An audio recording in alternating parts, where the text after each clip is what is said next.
నమస్కారం,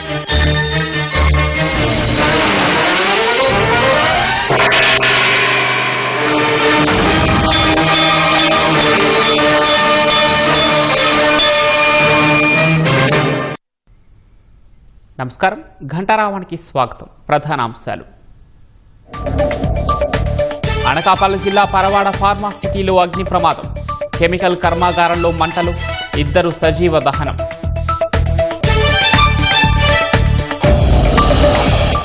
తూర్పుగోదావరి జిల్లా రంగంపేట వద్ద టాటా ఏస్ బోల్తా ప్రమాదంలో 3 దుర్మరణం, 8 మందికి గాయాలు.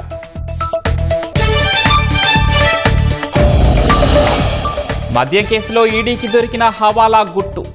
కీలకమైన కరెన్సీ నోటు ముక్క ఫోటో లభ్యం.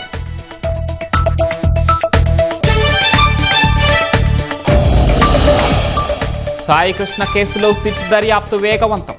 కీలక ఆధారాల కోసం అన్ని కోణాల్లో శోధన.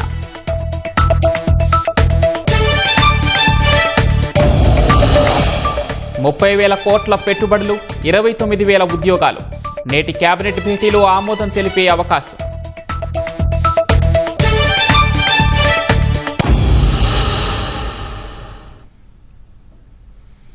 అనకాపల్లి జిల్లా పరవాడ ఫార్మా సిటీలో అగ్ని ప్రమాదం జరిగింది.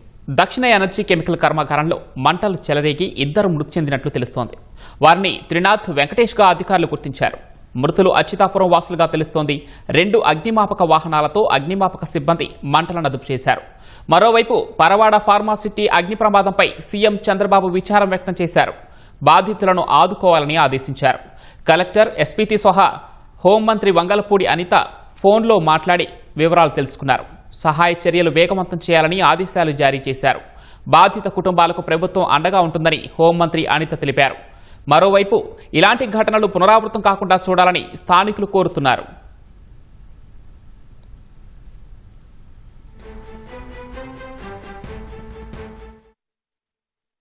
ఫార్మా సిటీని ఆనుకొని ఉన్నటువంటి ఇండస్ట్రియల్ పార్క్ ఏదైతే ఉందో, ఇండస్ట్రియల్ పార్క్ లో దక్షిణ ఎనర్జీ అనే కంపెనీలో ఘోర ప్రమాదం అనేటువంటి చోటు చేసుకుంది.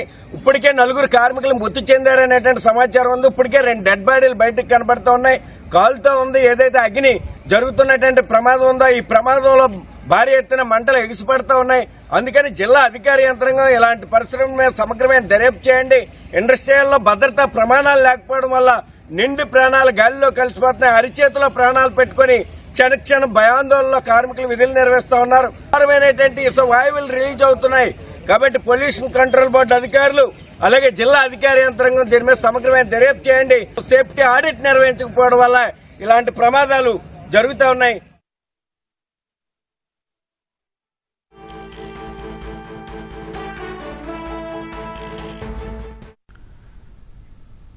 ఫార్మా సిటీలో అగ్ని ప్రమాద ఘటనకు సంబంధించిన తాజా సమాచారం మా ప్రతినిధి ఆదిత్య పవన్ అడిగి తెలుసుకుందాం. ఆదిత్య పవన్, చెప్పండి, ప్రమాదానికి కారణాలేంటి? మృతుల సంఖ్య పెరిగే అవకాశం ఉందా? పవన్, ఈ తెల్లవారుజామున 5 గంటల సమయంలో ఈ ప్రమాదం జరిగింది. అనకాపల్లి జిల్లా పరవాడ ఫార్మసిటీ పరిసర సమీపంలో దక్షిణ ఎనర్జీ కెమికల్ కర్మాగారం ఇది. ఉదయం 5 గంటల సమయంలో ఒక్కసారిగా మంటలు వచ్చాయి. దాంతో మిగిలినటువంటి కార్మికులు బయటకు వచ్చేశారు. అయితే సంఘటన జరిగే సమయంలో మాత్రం 2 కార్మికులు అక్కడికక్కడే మృతి చెందారు. త్రినాథ్ 27 సంవత్సరాల వయసు, వెంకటేష్ 24 సంవత్సరాల వయసు. ఇద్దరు కూడా ఈ మంటలకి పూర్తిగా కాలిపోయిన పరిస్థితి. అయితే వీరిద్దరూ కూడా అచ్యుతాపురం ప్రాంత వాసులు గుర్తించారు. అయితే ప్రమాదం జరిగిన వెంటనే పరవాడ ఫార్మసిటీలోనే ప్రత్యేకంగా కూడా ఒక ఫైర్ సేఫ్టీ సంబంధించినటువంటి వాహనాలన్నీ ఉంటాయి. వెంటనే ఆ వాహనాలన్నీ కూడా సంఘటనా ప్రాంతానికి చేరుకున్నాయి. సమీపంలో ఫైర్ వాహనాలన్నీ కూడా శకటాలన్నీ కూడా సంఘటనా ప్రాంతానికి చేరుకున్నాయి. ఫైర్ ఫైటింగ్ కొనసాగుతుంది.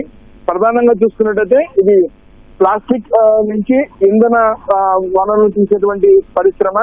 ప్లాస్టిక్ ఫెర్రోలైజ్ అలాగే బ్లాక్ కార్బన్, ఈ 2 ఉత్పత్తులను చేసేటువంటి ప్రధానమైన కర్మాగారం. ప్లాస్టిక్ ని పండించడం ద్వారా ఈ ఉత్పత్తి తయారవుతుంది. ఈ సమయంలోనే ప్రమాదం జరిగినట్టుగా ప్రాథమికమైనటువంటి అంచనా వేస్తున్నారు. సంఘటన పైన విపత్తు నిర్వహణ శాఖ మంత్రి వంగలపూడి అనిత కూడా స్పందించారు. జిల్లా కలెక్టర్ తో మాట్లాడారు. తగు చర్యలు తీసుకోవాలని, సహాయక చర్యలు తీసుకోవాలని ఆదేశాలు జారీ చేశారు. అయితే ముఖ్యమంత్రి చంద్రబాబు కూడా మృతుల పట్ల తీవ్ర దిగ్భ్రాంతిని వ్యక్తం చేశారు. మరోవైపు ఇటువంటి ఘటనలు పునరావృతం కాకుండా చర్యలు తీసుకోవాలటువంటి ఆదేశాలు కూడా అధికారులకు ఇచ్చారు. ప్రస్తుతం అయితే రెవెన్యూ, పోలీస్, ఇతర అధికారులంతా కూడా సహాయక చర్యలు చేస్తున్నారు. మంటలను అదుపు చేసేటువంటి ప్రక్రియ కొనసాగుతుంది. ఫార్మసిటీకి సమీపంలోనే ఈ పరిశ్రమ ఉంటుంది. అంటే ప్లాస్టిక్ ని వేడి చేయడం ద్వారా ఉత్పత్తులు చేసేటువంటి కర్మాగారం ఇది. తెల్లవారుజామున ఈ సంఘటన జరిగినట్టుగా స్థానికులు చెప్తున్నారు. ప్రస్తుతం అయితే ఫైర్ ఫైటింగ్ కొనసాగుతుంది. ప్రధానంగా చూసుకున్నట్టయితే ఫార్మాపరమైనటువంటి ఫార్మసిటీ సమీపంలోనే ఉంది. కానీ ఇది పూర్తిగా ప్లాస్టిక్ సంబంధించినటువంటి పరిశ్రమ, ప్లాస్టిక్ ఉత్పత్తులు ఇచ్చేటువంటి పరిశ్రమ కాబట్టి ప్లాస్టిక్ ని వేడి చేసేటువంటి ప్రక్రియలో రియాక్టర్లు కానీ ఇతర అంశాల్లో కానీ ప్రమాదం జరిగి ఉండొచ్చేటువంటి ప్రాథమిక అంచనా వేస్తున్నారు. ప్రస్తుతం అయితే రెవెన్యూ, పోలీస్, ఇతర అధికారులంతా కూడా సహాయక చర్యలు చేస్తున్నారు. ఇద్దరు సంఘటన ప్రాంతంలోనే ఘటన జరిగిన వెంటనే అక్కడికక్కడే ఇద్దరు మృతి చెందారు. ప్రస్తుతం అయితే ఫైర్ ఫైటింగ్ కొనసాగుతుంది. మంటలను అదుపు చేయడానికి ప్రయత్నాలు చేస్తున్నారు. ధన్యవాదాలు ఆదిత్య పవన్.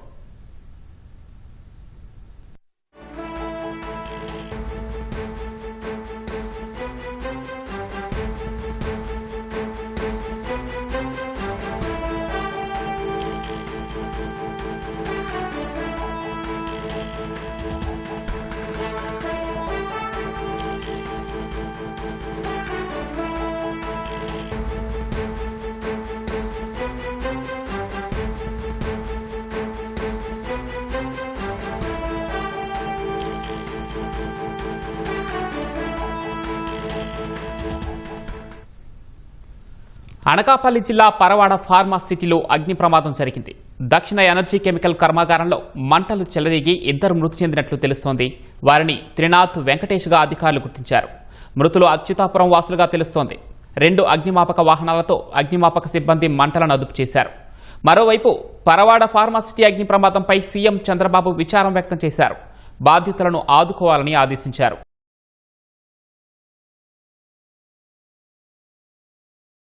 కలెక్టర్, ఎస్పీతో హోంమంత్రి అనిత ఫోన్లో మాట్లాడి వివరాలు తెలుసుకున్నారు. సహాయ చర్యలు వేగవంతం చేయాలని ఆదేశాలు జారీ చేశారు. బాధిత కుటుంబాలకు ప్రభుత్వం అండగా ఉంటుందని హోంమంత్రి అనిత తెలిపారు. ఇలాంటి ఘటనలు పునరావృతం కాకుండా చూడాలని స్థానికులు కోరుతున్నారు.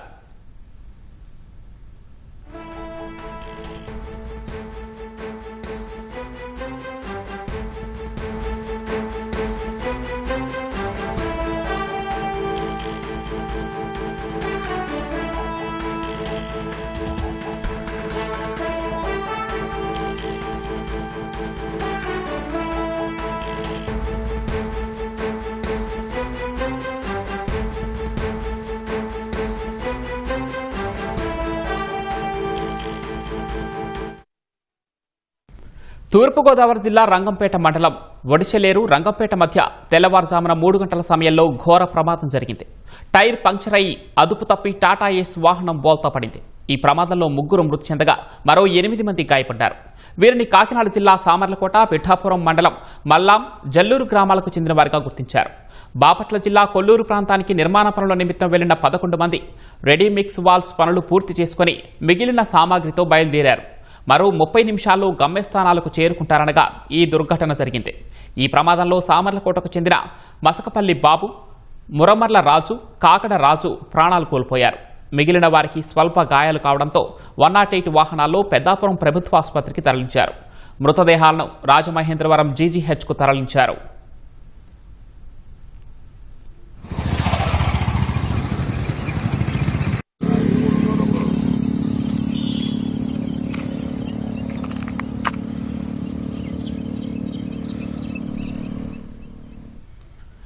సాయికృష్ణ అదృశ్యం కేసు దర్యాప్తులో సిట్ వేగం పెంచింది. కృష్ణలంకలోని సాయికృష్ణ ఇంటికి కృష్ణలంక పోలీస్ స్టేషన్ శ్మశాన వాటికకు వెళ్లి వివరాలు సేకరించింది. ఇప్పటి వరకు సాగిన విచారణకు సంబంధించి స్థానిక పోలీసుల నుంచి రికార్డులను స్వాధీనం చేసుకున్నారు. సీసీటీవీ ఫుటేజీలపై ఆరా తీశారు.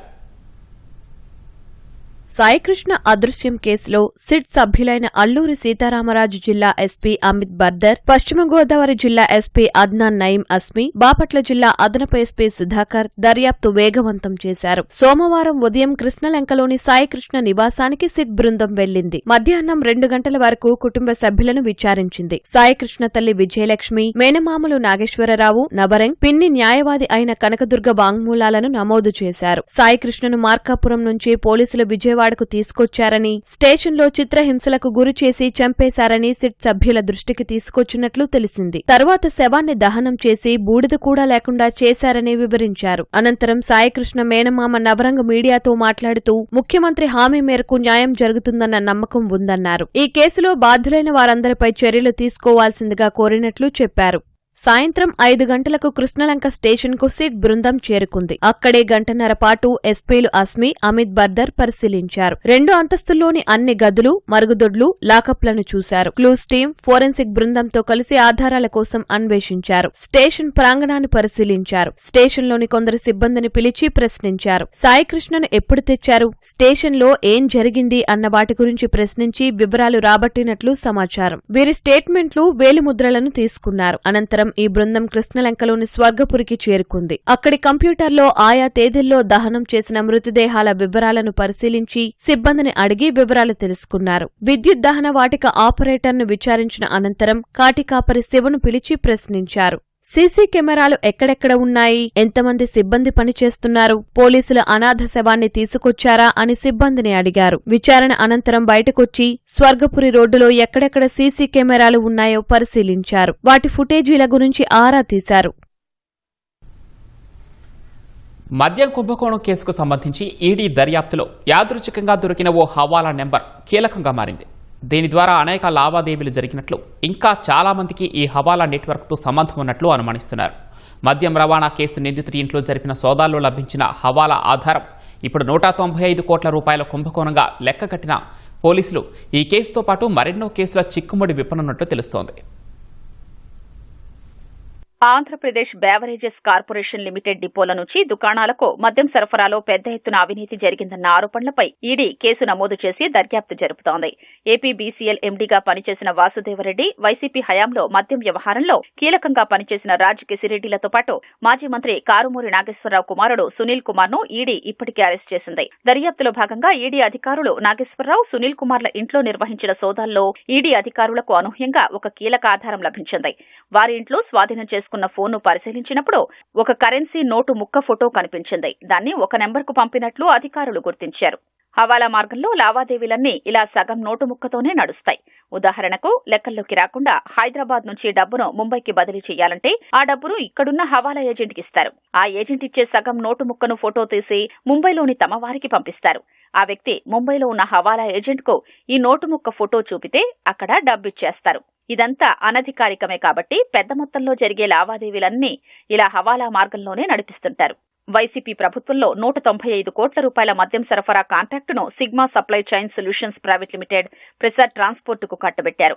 సిగ్మా సంస్థ నుంచి వల్లు సందీప్ అనే వ్యక్తికి చెందిన సుదర్శన్ కన్స్ట్రక్షన్ సబ్ కాంట్రాక్టు తీసుకుంది. సిగ్మా నుంచి సుదర్శన్ లోకి, అక్కడి నుంచి సునీల్ కుమార్ కు డబ్బు చేరిందని, వాటిని సునీల్ కుమార్ హవాలా ద్వారా దారి మళ్లించి ఆస్తులు కూడబెట్టుకోవడంతో పాటు గత ఎన్నికల్లో ఖర్చు పెట్టినట్లు తెలుస్తోంది.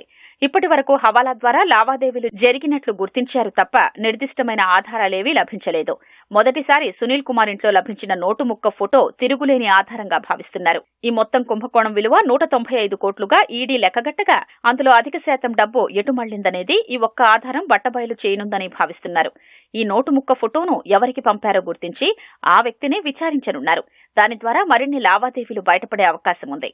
దర్యాప్తులో భాగంగా తమ ముందు హాజరు కావాలని ఈడీ అధికారులు మాజీ మంత్రి కారుమూరి నాగేశ్వరరావుకు ఇదివరకే నోటీసులు జారీ చేశారు. ఇవాళ ఆయన ఈడీ అధికారుల ఎదుట విచారణకు హాజరయ్యే అవకాశం ఉంది. ముఖ్యమంత్రి చంద్రబాబు అధ్యక్షతన నేడు మంత్రివర్గం సమావేశం కానుంది. ఎస్ఐపిబిలో ఆమోదించిన పెట్టుబడులకు మంత్రివర్గం పచ్చజెండా ఊపనుంది. 30,515 కోట్ల రూపాయల పెట్టుబడులకు మంత్రివర్గం ఆమోదం తెలపనుంది. మొత్తం 50 సంస్థలు పెట్టే పెట్టుబడుల వల్ల 29,677 ఉద్యోగాల కల్పన జరగనుంది. ఆల్ ఇండియా టూరిస్ట్ పర్మిట్పై నడిచే బస్సులకు రిజిస్ట్రేషన్ ఛార్జీలు తగ్గించే అంశంపై మంత్రివర్గంలో చర్చించి ఆమోదించనున్నారు.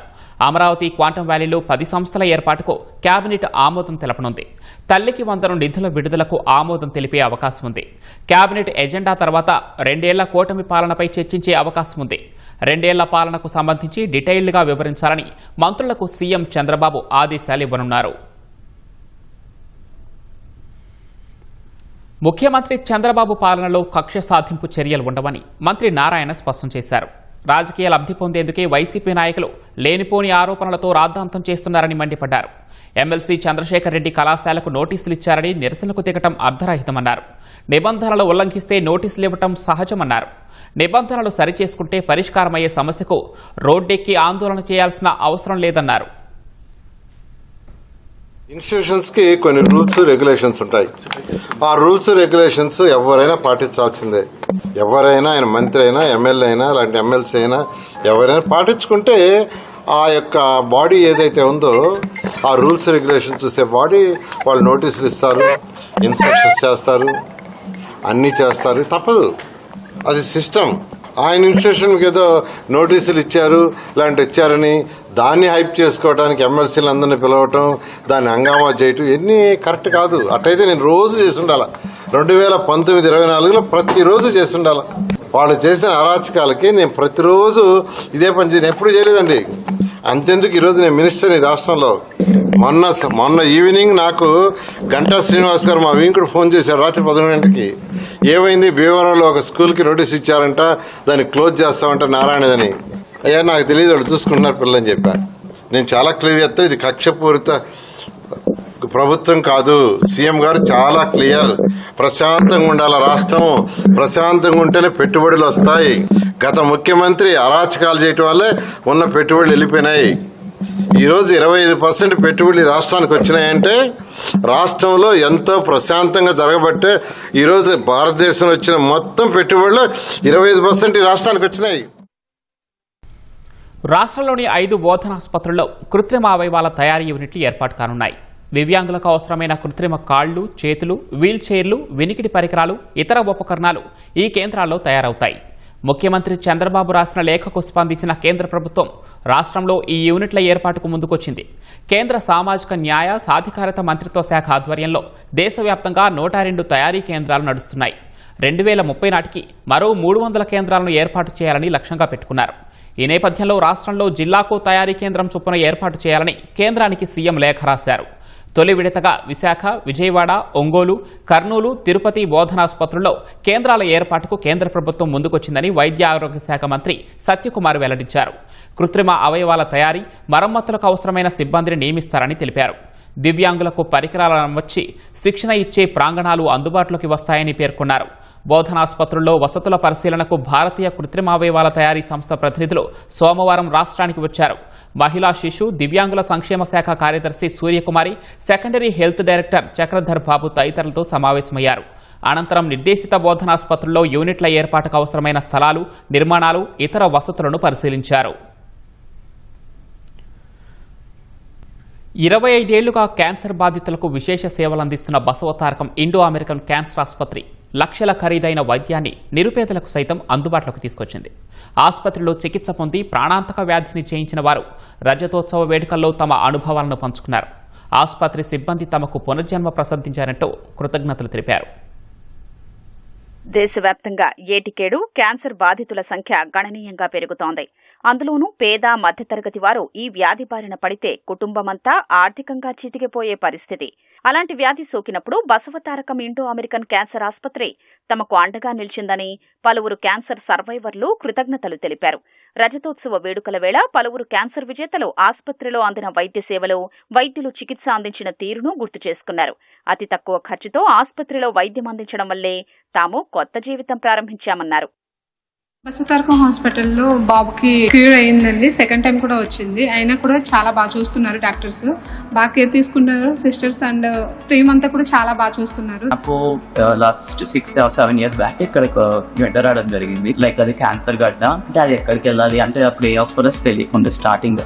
సో అక్కడ వాళ్ళే ప్రొఫెసర్ ఇక్కడికి రండి, బసవతారకి వెళ్ళండి, అక్కడ మంచిగా చూస్తారండి. బసవతార అనేది ఇది ఒక అంటే ఇంకొక పునర్జన్మ లాంటిది ఇక్కడ. అండ్ ఇక్కడ చాలా మంది అనంతపూర్కి చాలా సపోర్ట్ చేస్తూ ఉంటది. మా బాబు 2022 బిఎంటి బసవతారకం హాస్పిటల్లో చేయించాము. అక్కడ ట్రీట్మెంట్ సామాన్యులు అందరికీ అందుబాటులో ఉండే ధరతో తక్కువ ఖర్చుతో చేయించాము. మేము బసవతారకం హాస్పిటల్లో అతి తక్కువ ఖర్చుతో వైద్యం చేసుకున్నాము. హాస్పిటల్ సిబ్బంది అందరూ చక్కగా చూసుకున్నారు. క్యాన్సర్ ఆరులో ఇక్కడ వచ్చిన ట్రీట్మెంట్ బాగుంది. బసవతారకం హాస్పిటల్ ప్రపంచంలోనే నెంబర్ హాస్పిటల్. నేను 5 years ఉన్నప్పుడు నాకు బ్లడ్ క్యాన్సర్ వచ్చిండే. బసవతారకం వాళ్ళు చాలా హెల్ప్ చేశారు. 9 years క్యాన్సర్ నుంచి సఫర్ అవుతున్నాను. వచ్చిన తర్వాత నేను కోరుకున్నానండి. లుకేమియా నుంచి కోలుకొని 5 సంవత్సరాలు అయినది. బసవతారకం హాస్పిటల్లో అతి తక్కువకు వైద్యం చేస్తారు. జరుగుతున్న సమయంలో ఫండ్స్ ఇచ్చి మాకు సహాయం చేశారు. 2016 ఫిబ్రవరి టైంలో నేను లుకేమియా డయాగ్నోస్ అయ్యాను. నేను మన బసవతారకం క్యాన్సర్ హాస్పిటల్లో 2016 ఫిబ్రవరి నుంచి జూన్ వరకు 4 కీమోథెరపీ సెషన్స్ తీసుకున్నాను. మా యొక్క ట్రీట్మెంట్ అన్నది చాలా బాగా జరిగింది. బసవతారకం ఆసుపత్రిలో చికిత్స తీసుకోవడం తన జీవితాన్ని మార్చిందన్నారు నర్తకి రమాదేవి.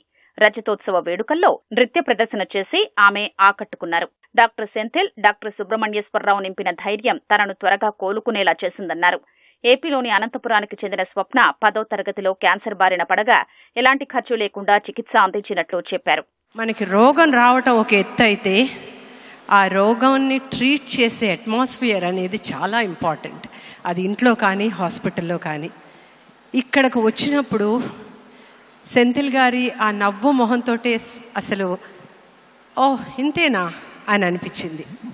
సుబ్రహ్మణ్యేశ్వరరావు గారు సర్జరీ గురించి ఎక్స్ప్లెయిన్ చేసేటప్పుడు సీరియస్గా ఉన్నా కూడా ఆయన ఇచ్చిన కాన్ఫిడెన్స్, నువ్వు చాలా తొందరగా రికవర్ అవుతారు, నాకు నమ్మకం అమ్మ అన్నారు ఆయన.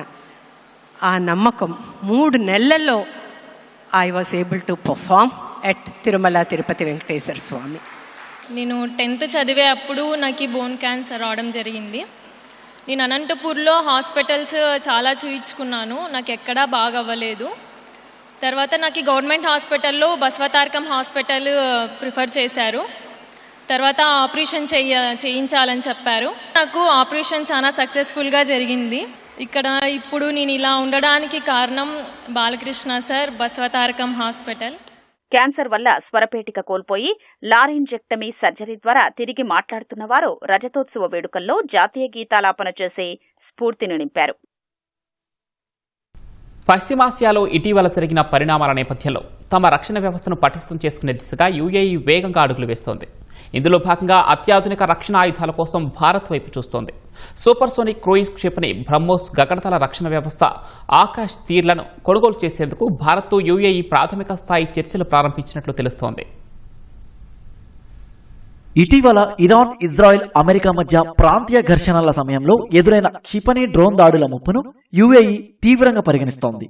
ప్రధానంగా తమ ఇంధన ఎగుమతులకు కీలకమైన హర్ముజ్ జలసంధి భద్రతను పెంచడంపై దృష్టి సారించింది. ఇందుకోసం సూపర్ సోనిక్ క్రూయిజ్ క్షిపణి బ్రహ్మోస్ గగనతల రక్షణ వ్యవస్థ ఆకాశ్ తీర్లను భారత్ నుంచి కొనుగోలు చేసేందుకు యత్నిస్తోంది. ఇప్పటికే భారత్తో యుఏఈ ప్రాథమిక స్థాయి చర్చలు ప్రారంభించినట్లు తెలుస్తోంది. రక్షణ ఆయుధాల కొనుగోలును వైవిధ్యపరచాలనే వ్యూహంలో భాగంగానే యుఏఈ ఈ నిర్ణయం తీసుకున్నట్లు విశ్లేషకులు భావిస్తున్నారు. భారత్, యుఏఈ అమెరికాకు మిత్రదేశాలే కావడంతో ఈ కొనుగోలు పట్ల అగ్రరాజ్యం నుంచి ఎలాంటి అభ్యంతరాలు రాబోవని స్పష్టమవుతోంది.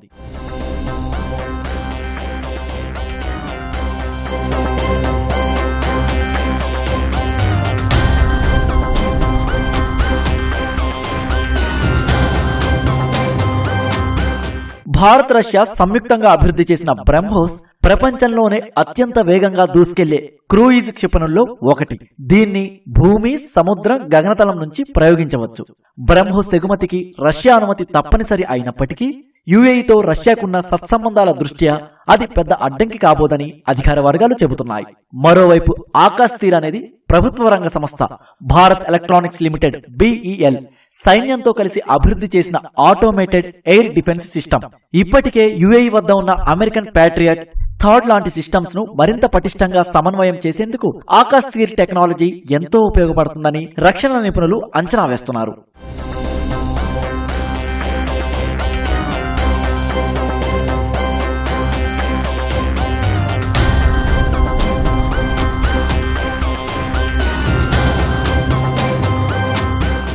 గత ఏడాది పాకిస్తాన్పై భారత్ చేపట్టిన ఆపరేషన్ సింధూర్లో తొలిసారి బ్రహ్మోస్ ను వినియోగించిన తర్వాత ప్రపంచ దేశాలు భారత ఆయుధాలపై తీవ్ర ఆసక్తి కనబరుస్తున్నాయి. ఇప్పటికే ఫిలిప్పీన్స్ కు బ్రహ్మోస్ ను అందజేసిన భారత్, వియత్నాం, ఇండోనేషియాతో ఒప్పందాలు కుదుర్చుకుంది. 2025-2026 ఆర్థిక సంవత్సరంలో భారత రక్షణ రంగ ఎగుమతులు $4 బిలియన్ మార్కును అధిగమించాయి. సౌదీ అరేబియా, పాకిస్తాన్ రక్షణ రంగంలో ఒక్కటవుతున్న తరుణంలో అబుదాబితో భారత్ స్నేహం పెంచుకోవడం ప్రాధాన్యం సంతరించుకుంది. పశ్చిమాసియాలో సౌదీకి పోటీగా ప్రాంతీయ ఆధిపత్యం కోసం యుఏఈ ప్రయత్నిస్తోంది. ఈ క్రమంలో భారత్, యుఏఈల మధ్య చర్చలు కేవలం వ్యాపార పరంగానే కాకుండా వ్యూహాత్మకంగా కూడా చాలా కీలకం కానున్నాయి. ప్రాథమిక దశలో ఉన్న ఈ చర్చలు ఒప్పందాలుగా మారితే గ్లోబల్ డిఫెన్స్ మార్కెట్లో భారత్ సత్తా మరింత చాటినట్లవుతుంది.